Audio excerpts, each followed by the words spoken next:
We should be proud because India as a nation took active role in drafting the Universal Declaration of Human Rights.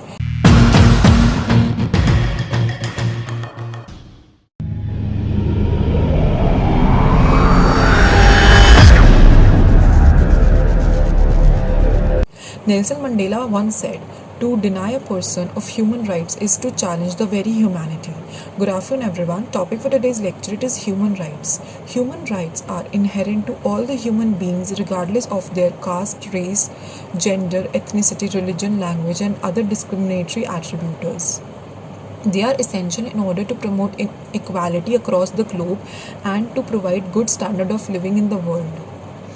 We celebrate Human Rights Day every year on 10th of December to honor the adoption of Universal Declaration of Human Rights in the year 1948, which provides various civil and political rights to the citizen, including the right to life and liberty, freedom from torture and slavery, freedom of expression and opinion, right to work and education, and many more. We should be proud because India as a nation took active role in drafting the Universal Declaration of Human Rights.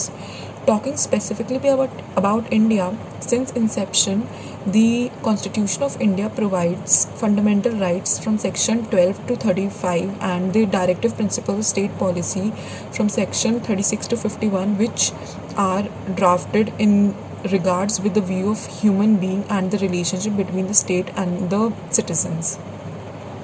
In India, the National Human Rights Commission was established in the year 1993 and has its headquarters in New Delhi and 8 members with one chairman who is a retired Chief Justice of India, and it is a statutory body which promotes India's concern over promoting and safeguarding the human rights of the citizens of our nation.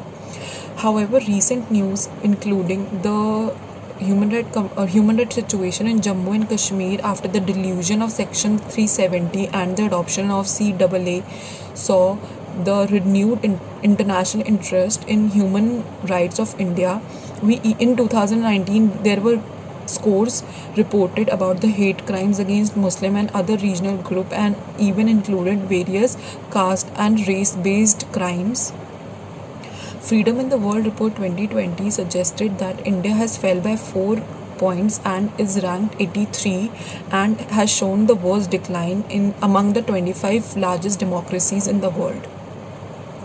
However, there is still a bright side to the human rights regulation in our nation because during the COVID-19 pandemic, the government ensured the right to food, and under the Pradhan Mantri Garib Kalyan Yojana, many poor were offered free food in order to sustain their life.